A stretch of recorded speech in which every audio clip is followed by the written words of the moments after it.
Hello, welcome back to another Theory Thursday. Today we are looking at the tune Beautiful Love by Wayne King, 1931.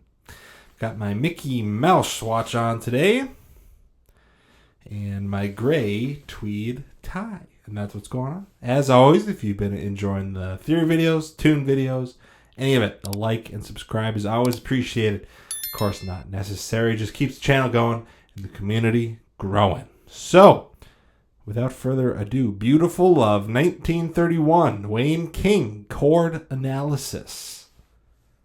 Let's go.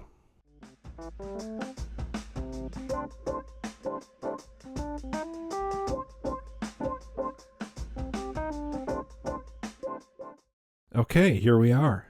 Beautiful Love. I love this tune, no pun intended. This tune, I didn't even know it existed until I saw a video of Joe Pass playing it, actually. And that's where I fell in love with it. So I learned it solo, and rest is history. Great tune. Great tune. Short and sweet. So, let's do it. First of all, what key are we in? Let's do blue today. 1 flat. Ignoring the modes, that means we're either in D minor or F, right? So let's take a look here. I'm seeing a lot of A7s. And not a lot of Fs. Just one. So I think we can take that as a D minor. So let's take a look here. D minor. E half diminished. F. G. A, B, C.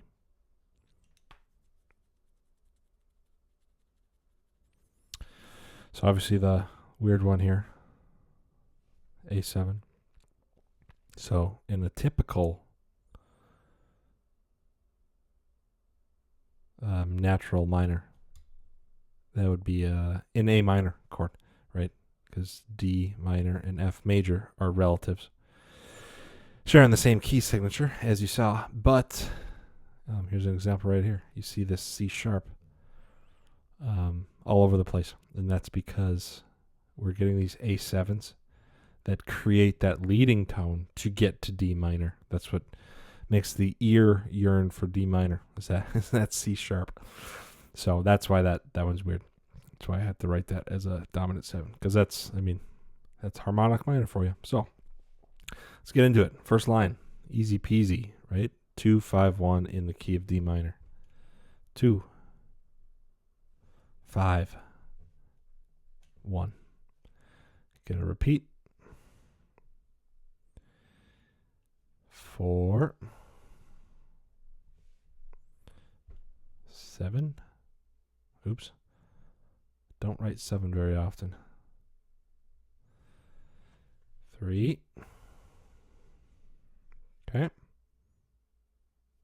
Continuing on, you see next two measures are pretty easy. It's a classic 2, 5, and our 1.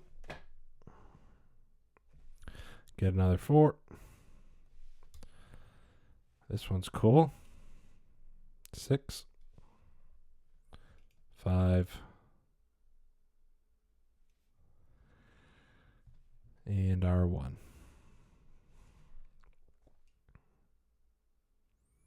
We've got a major 4, 2, 5. Then, of course, a repeat. Back up to the top. So let's keep looking here.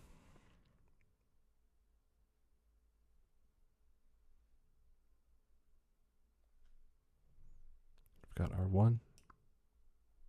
And I know we end on a 1. It's a 5. So what else is going on here? See if we can make sense of this. D minor to B7, which isn't in the key, mind you. B flat to A7 to 1, D minor. Why does this work? Why does this work?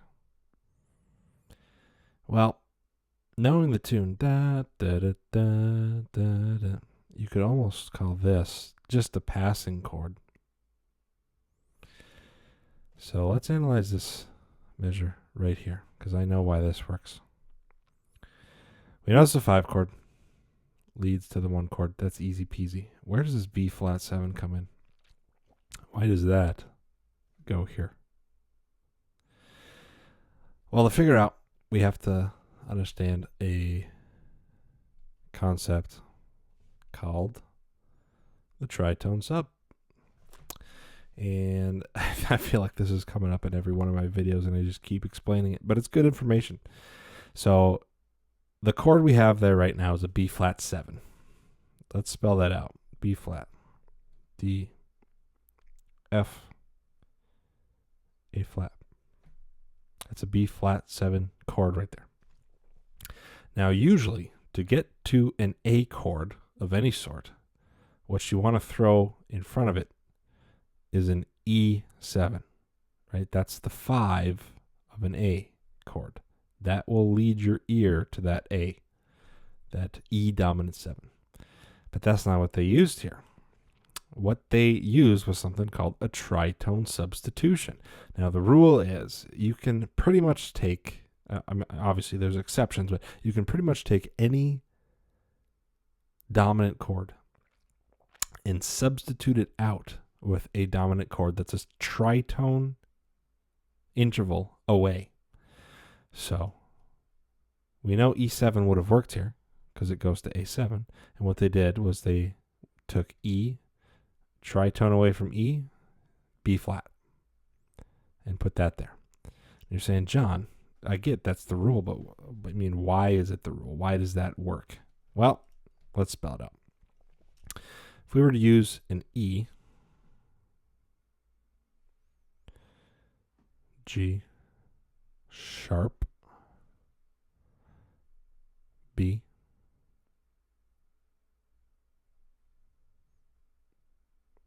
D, and usually in this situation, composers uses flat 9, and that's why this works. So just to check it out, is F, E7, flat 9. So you're going, John, I don't know. Those are a little different. Why does this work? Well, let's look a little closer. D and D, common tones. F and F, common tones. And check this out. A flat, G sharp. N harmonic equivalence. N harmonic equivalence. Okay, so it's the same. It's the same. What are we changing here? We're changing bass notes, right? We're changing bass notes. So the real function of this B flat chord is the tritone substitution in place of an E7 here. Okay, it's in place of the E7. And we know that the shell voicings of any chord, the most important notes are the 3rd and the 7th, because the 3rd determines whether it's major or minor, and the 7th determines if it's a dominant or not. So what's the 3rd in an E7? We have a G sharp. Well, that's in this B flat chord. 7th is a D. That's in this B flat chord. Flat 9. That's in this, right? An extension. That's in this B flat chord. So all the notes are there. We're just changing bass notes. And that's why this works. Okay.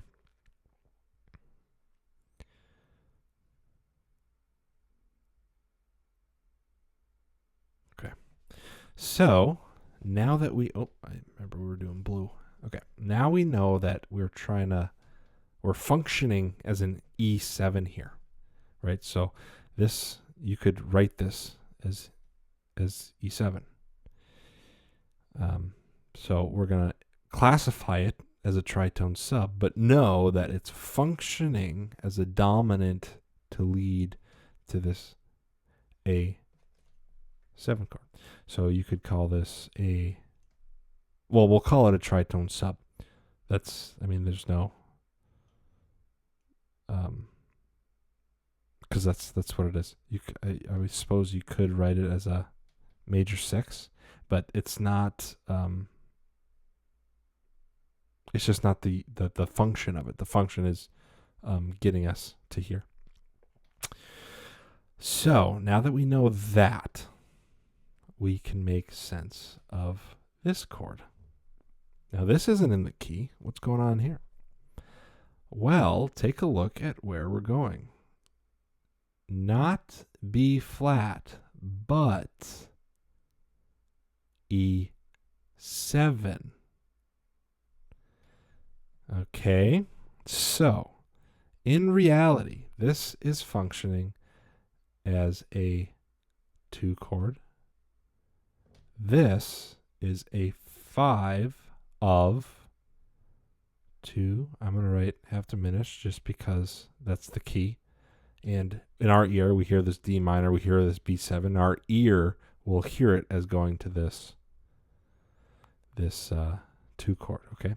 So what this actually is a 5 of 5 tritone sub, okay? Now that is a complex 2 measures. 4 chords, 2 measures. What a ride. Look at that. Minor 1, and then a 5 of 2, but then we don't go to the 2. We tritone substitute away to B flat 7, which leads us to the 5 chord, A7, and then finally brings us home to our 1 chord. What a tune. I love this tune. So it's short and sweet, but man, what a cool couple measures there. Okay, I think that's enough information for today. Beautiful Love, 1931. Hopefully you learned something or at least found it interesting, and we'll see you for the next one.